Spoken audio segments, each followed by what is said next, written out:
Di sebuah desa kecil yang tenang di pinggir hutan, hiduplah seorang pemuda bernama Anton.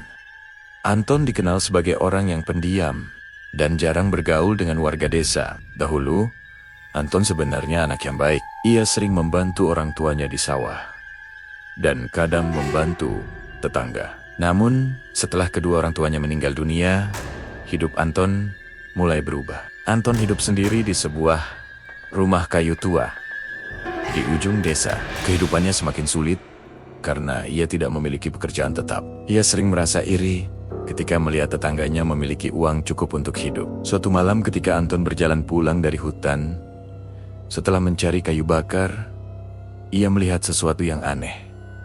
Ia mendengar suara tawa kecil seperti suara anak kecil. Anton mendekat dengan hati-hati. Di balik semak-semak, ia melihat sosok kecil yang membuatnya terkejut. Makhluk itu bertubuh kecil, seperti anak kecil, dengan kepala botak dan mata yang tajam. Anton langsung teringat cerita orang tua dulu tentang makhluk gaib yang sering mencuri uang manusia. Makhluk itu adalah tuyul. Anton sebenarnya ketakutan, tetapi karena rasa penasaran, ia tetap berdiri di tempatnya. Makhluk kecil itu menatap Anton dan tersenyum aneh.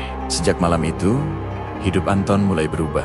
Ia sering kembali ke hutan bambu untuk bertemu dengan tuyul itu. Awalnya, Anton hanya memberi makanan kecil seperti permen dan susu agar makhluk itu tidak mengganggunya. Namun suatu hari, Anton mulai memiliki pikiran buruk. Ia berkata kepada tuyul itu bahwa jika makhluk itu bisa mengambil uang dari rumah warga, Anton akan memberinya makanan setiap malam. Tuyul itu hanya tersenyum, lalu menganggukkan kepala kecilnya. Sejak malam itu, kejadian aneh mulai terjadi di desa.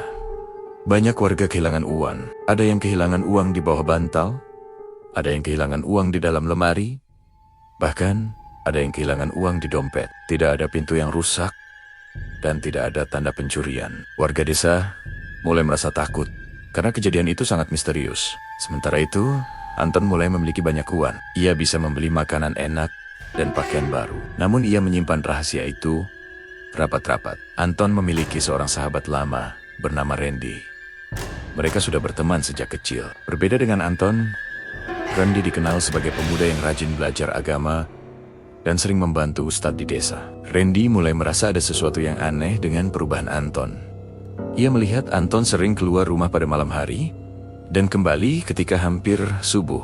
Suatu malam, Randy memutuskan untuk mengikuti Anton secara diam-diam. Ia berjalan perlahan di belakang Anton menuju hutan bambu. Ketika Anton berhenti di tengah hutan, Randy bersembunyi di balik pohon besar. Anton kemudian mengeluarkan permen dan susu dari tasnya. Anton berkata dengan suara pelan agar makhluk itu keluar. Tidak lama kemudian, sosok kecil muncul dari balik semak-semak. Randy terkejut dan hampir tidak percaya dengan apa yang dilihatnya. Makhluk kecil itu adalah tuyul. Randy merasa sangat sedih dan kecewa melihat sahabatnya melakukan hal seperti itu. Setelah Anton pulang, Randy langsung kembali ke rumah dengan perasaan gelisah. Keesokan harinya, Randy menemui Anton. Randy bertanya dengan tenang, apakah Anton memelihara tuyul? Anton terdiam cukup lama sebelum akhirnya mengakui semuanya. Randy mencoba menasihati Anton agar menghentikan perbuatannya. Ia berkata bahwa mencuri uang warga dengan bantuan makhluk gaib adalah perbuatan yang sangat salah. Namun, Anton tidak mau mendengar. Ia merasa hidupnya sekarang lebih mudah karena memiliki banyak uang. Hari demi hari berlalu, dan kehilangan uang di desa semakin sering terjadi. Warga desa mulai curiga bahwa ada seseorang yang menggunakan ilmu gaib. Randy kembali mendatangi Anton untuk menasihatinya sekali lagi. Ia berkata bahwa perbuatan seperti itu bisa membawa bencana besar. Anton tetap tidak peduli. Ia bahkan merasa bangga karena memiliki tuyul yang selalu menuruti perintahnya. Suatu malam, Anton kembali pergi ke hutan untuk memberi makan tuyulnya seperti biasa. Namun malam itu, suasana terasa berbeda. Angin bertiup lebih dingin, dan hutan terasa sangat sunyi. Anton memanggil tuyul itu. Tidak lama kemudian, makhluk kecil itu muncul dari balik kegelapan. Namun wajahnya terlihat lebih menyeramkan dari biasanya. Anton memberikan permen seperti biasa, namun tuyul itu tidak mengambilnya. Makhluk itu hanya menatap Anton dengan senyum yang aneh. Tuyul itu berkata bahwa ia sudah terlalu lama bekerja untuk Anton. Ia berkata bahwa sekarang Anton harus membayar harga dari semua perintah yang telah diberikan. Anton mulai merasa takut. Ia mencoba mundur perlahan, namun tiba-tiba banyak tuyul lain muncul dari balik pohon dan semak-semak mereka mengelilingi Anton. Anton berteriak meminta tolong. Pada saat yang sama, Randy yang merasa gelisah memutuskan pergi ke hutan untuk mencari Anton. Ketika Randy sampai di sana, ia mendengar teriakan Anton yang sangat keras. Randy berlari menuju sumber suara sambil membaca doa. Namun, ketika ia sampai di tempat itu, suasana tiba-tiba menjadi sangat sunyi. Anton sudah tergeletak di tanah dengan wajah pucat. Di sekelilingnya tidak ada siapa-siapa lagi.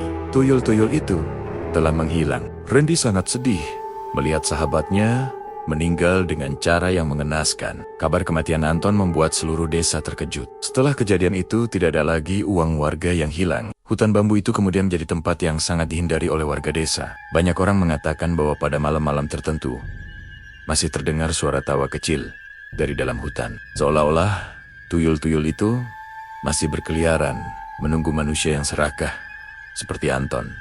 Pesan moral untuk para penonton dari cerita ini adalah bahwa keserakahan dapat membawa manusia menuju kehancuran. Anton ingin mendapatkan uang dengan cara yang mudah, tanpa memikirkan akibat dari perbuatannya. Akhirnya, ia harus membayar semua kesalahannya dengan nyawanya sendiri. Cerita ini juga mengajarkan bahwa nasihat dari sahabat yang baik sangat berharga. Randy sudah berusaha mengingatkan Anton agar berhenti dari jalan yang salah. Namun karena kesombongan dan keinginan untuk cepat kaya, Anton menolak nasihat itu. Pelajaran yang dapat kita ambil adalah bahwa rezeki yang baik harus diperoleh dengan cara yang jujur, kerja keras, dan tidak merugikan orang lain. Jalan pintas yang melibatkan kekuatan gelap hanya akan membawa kesedihan dan penyesalan. Sekarang kami ingin bertanya kepada para penonton. Menurut kalian, apakah Anton sebenarnya masih bisa berubah jika ia mendengarkan nasihat Randy sejak awal? Apa pendapat kalian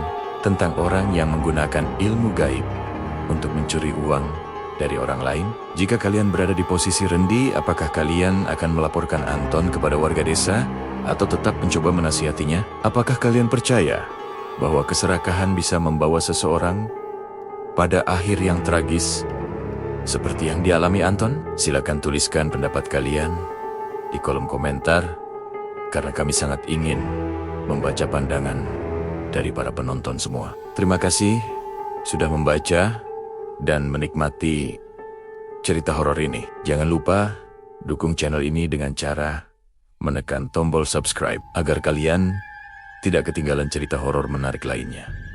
Subscribe sekarang juga ke channel Kreator Jampang dan bagikan cerita ini kepada teman-teman kalian yang suka kisah misteri dan cerita horor.